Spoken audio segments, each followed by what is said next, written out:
নমস্কার বন্ধুরা, আপনারা সকলেই জানেন যে আসাম বিশ্ববিদ্যালয়ের পিএইচডি অ্যাডমিশনের জন্য ফর্ম ছেড়েছে। তো সেজন্য আমরা আজকে দেখব যে আসাম ইউনিভার্সিটির যে পিএইচডি অ্যাপ্লিকেশন সেটা মোবাইল দিয়ে কীভাবে করা যায়।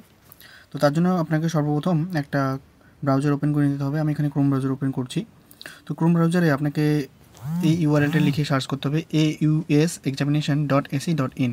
এটা লিখে সার্চ করলে আপনার সামনে এমন একটা ইন্টারফেস আসবে। এবার নিচের দিকে দেখুন লেখা আছে admission portal for PhD course session 2024 to 2025। তো এটা আমরা ক্লিক করে দেবো। এটাতে ক্লিক করার পর আপনার সামনে এমন একটা ইন্টারফেস ওপেন হবে। সেখানে গিয়ে দেখুন নিচে লেখা আছে new applicant create new account. তো এখানে নিউ অ্যাপ্লিক্যান্ট আমরা ক্লিক করবো। নিউ অ্যাপ্লিক্যান্ট ক্লিক করলে আপনাদের সামনে কিছু ইনস্ট্রাকশন আছে, আপনারা সেগুলো একবার পড়ে নেবেন। এই ইনস্ট্রাকশনস পড়া হয়ে গেলে I have read the instructions এখানে ক্লিক করব। এখানে ক্লিক করার সঙ্গে সঙ্গে আপনাদের সামনে একটা ফর্ম খুলে যাবে, যেটা লেখা থাকবে first name, last name, date of birth, তারপরে আপনি কোন কোর্সে অ্যাডমিশন হতে চান, সেটা পিএইচডি আমরা সিলেক্ট করে নেব। তারপর আপনার ইমেল আইডি, মোবাইল নাম্বার এসব দিতে হবে। আর পাসওয়ার্ড আপনাকে সিলেক্ট করতে হবে। পাসওয়ার্ডের মধ্যে অবশ্যই একটা upper case, lower case, special character এবং নাম্বার মানে 1 2 3 এসব থাকতে হবে। এসব দিয়ে আপনি এই ক্যাপচা কোড ফিল করে যখন রেজিস্টারে ক্লিক করবেন, সাথে সাথে আপনার নম্বরে একটা ওটিপি চলে আসবে, যে নম্বরটা আপনি দেবেন, ঠিক আছে। আপনার ইমেলও চলে আসবে। সেই ওটিপি দেওয়ার পর কী হবে, আপনার অ্যাকাউন্টটা সাকসেসফুলি ক্রিয়েট হয়ে যাবে। এবার অ্যাকাউন্ট সাকসেসফুলি ক্রিয়েট হওয়ার পর আমরা এবার কী করবো, সেখানে লগ ইন করবো। তো তার জন্য আমি দেখিয়ে দিচ্ছি লগ ইন করার জন্য কী করতে হবে। এরপর লগ ইন করার জন্য আমাদের পুনরায় ausexamination.ac.in এই ওয়েবসাইটে আসতে হবে এবং অ্যাপ্লিক্যান্ট লগ ইন এখানে ক্লিক করতে হবে। এবার অ্যাপ্লিক্যান্ট লগ ইন করার জন্য আপনার যে একটা ফর্ম নাম্বার জেনারেট হয়েছে সেই ফর্ম নাম্বারটা এখানে দিতে হবে। আর আপনি যে পাসওয়ার্ডটা দিয়েছিলেন, সেট আপ করেছেন, সেই পাসওয়ার্ডটা এখানে দিয়ে সাইন ইনে ক্লিক করতে হবে। তো আমি এটা দিয়ে নিচ্ছি। তো ফর্ম নাম্বার আর পাসওয়ার্ড দেওয়ার পর কিন্তু আপনার সামনে এমন একটা ড্যাশবোর্ড ওপেন হয়ে যাবে, আপনার স্টুডেন্ট ড্যাশবোর্ডটা। তো যেখানে আপনার প্রথমে বেসিক ইনফরমেশান দিতে হবে। তো বেসিক ইনফরমেশনের জন্য আপনাকে নিজের নাম, এগুলো যা আগে আপনি ভরেছিলেন সেগুলো তো দেওয়াই আছে। তারপর আপনার আধার কার্ড নাম্বারটা এখানে দিতে হবে। মোবাইল নাম্বার, ইমেল আইডিগুলো আমরা দিয়েছিলাম। ডোমিসাইল চুজ করেছিলাম। অ্যানুয়াল ইনকাম অফ ফ্যামিলি সেটা আপনাকে দিতে হবে। আপনার ব্লাড গ্রুপ কী সেটা এখানে দিতে হবে। আপনার ম্যারিটাল স্ট্যাটাস, সিঙ্গেল হলে সিঙ্গেল, ম্যারিড হলে ম্যারিড দেবেন, ঠিক আছে। আপনি কি ফিজিক্যাল হ্যান্ডি কিনা সেটা দিতে হবে। তারপর একটা আপনার আইডি কার্ড প্রুফ নাম্বার দিতে হবে এবং তার নিচে নাম্বার দিতে হবে। এরপর নিচে দেখতে পাচ্ছেন এখানে ফটো অ্যান্ড সিগনেচার। আমি আগে থেকেই ফর্মটা ফিল আপ করে রেখেছি, তো আপনার জাস্ট প্রসিডিওর দেখাচ্ছি। এখানে এই যে ফটোর পাশে একটা অ্যারো চিহ্ন আছে, সেই অ্যারো চিহ্নের মধ্যে ক্লিক করলে ওটা আগে গ্রিন ছিল, সেখানে ক্লিক করলে ফটো আর সিগনেচার এগুলো আপলোড হয়ে যায়। তারপর নিচের দিকে আপনাকে যে নিজের অ্যাড্রেস আছে সেটা আপনাকে ভরতে হবে। তো আমি আমার অ্যাড্রেসটা দিয়ে দিয়েছি নিচে। তারপর যদি আপনার যে present address and permanent address সেটা যদি সেম হয়ে থাকে, তাহলে আপনি কী করবেন, সেম অ্যাজ পার্মানেন্ট অ্যাড্রেস এটাতে ক্লিক করে দেবেন। একদম দুটোই হয়ে যাবে, আপনাকে আর ফিল করতে হবে না। এরপর আপনার প্যারেন্ট মানে গার্জিয়ানের ইনফরমেশান দিতে হবে, মায়ের নাম, বাবার নাম, ঠিক আছে। প্যারেন্টের অ্যাড্রেস বা প্যারেন্টের মোবাইল নাম্বার, ইমেল আইডি এসব দিতে হবে। আপনার ফাদার তিনি অকুপেশন কী করেন তার অকুপেশন দিতে হবে আপনার। এছাড়াও যদি আপনার কাছে এবিসি আইডি থাকে তাহলে এখানে এবিসি আইডি দিতে পারেন, অথবা এটা না দিলেও চলবে, পরেও দিতে পারেন। আর আপনার যদি এবিসি আইডি না থাকে তাহলে ডোন্ট হ্যাভ এবিসি আইডি করে এখানে নতুন এবিসি আইডি বানাতে পারেন। লোকাল গার্জিয়ান এটা দেওয়ার দরকার নেই। হ্যাঁ, এবার আপনাকে নিজের কোয়ালিফিকেশান দিতে হবে। আপনার এইচএসের রোল নম্বর কত ছিল, কত সালে পাস করেছেন, ঠিক আছে। আপনি আসাম ইউনিভার্সিটির স্টুডেন্ট কি না, যদি হয়ে থাকেন তাহলে আসাম ইউনিভার্সিটি দিতে হবে, অথবা লাস্ট ইউনিভার্সিটি কোন আপনি ইউনিভার্সিটি মানে অ্যাটেন্ড করেছেন সেটা এখানে দিতে হবে। আমি আসাম ইউনিভার্সিটির স্টুডেন্ট ছিলাম তাই এখানে দিয়েছি।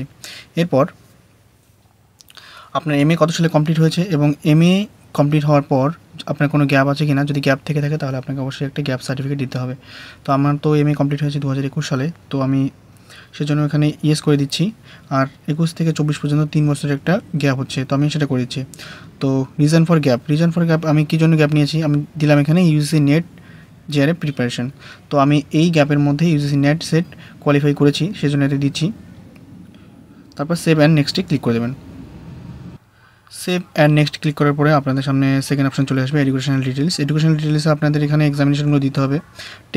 টেন্থের কত সালে পাস করেছেন, আপনার পার্সেন্টেজ কী ছিল, কত নম্বর পেয়েছেন, সব কিছু দিতে হবে। আপনার কোন স্কুল ছিল, আপনার সাবজেক্ট কী ছিল, বোর্ড কী ছিল, এসব দিতে হবে। এভাবে আপনি নিচে অ্যাড নামে একটা বাটন আছে, এই অ্যাড বাটনে ক্লিক করলে অ্যাড করতে পারেন। এভাবে আপনার 10th পরে 12 তারপরে বিএ এবং তারপর পোস্ট গ্রাজুয়েশন দিতে হবে।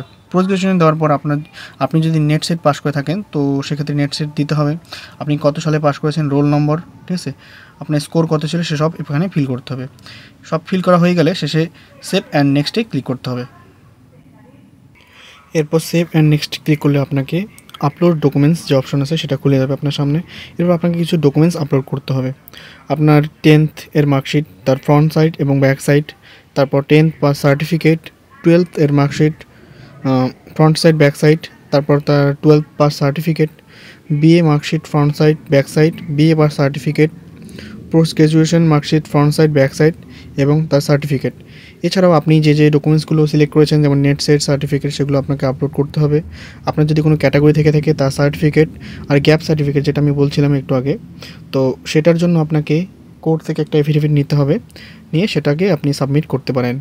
এছাড়াও এখানে ইউনিভার্সিটি রেজিস্ট্রেশন যে থেকে থাকে তো সেটা আপনাকে আপলোড করতে হবে। আপনার আইডি প্রুফ হিসাবে আপনার আইডি প্রুফ হিসেবে আপনার আধার কার্ড বা ভোটার কার্ড দিতে পারেন। আর ডেট অফ বার্থ প্রুফ হিসেবে আপনাকে অবশ্যই মাধ্যমিকের অ্যাডমিট কার্ড এখানে আপলোড করতে হবে। তারপর সেভ অ্যান্ড নেক্সটে ক্লিক করব।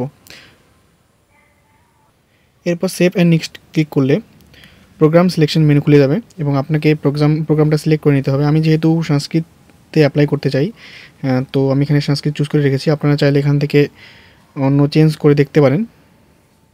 এই আরোতে ক্লিক করলে অন্যগুলো চলে আসবে, ঠিক আছে।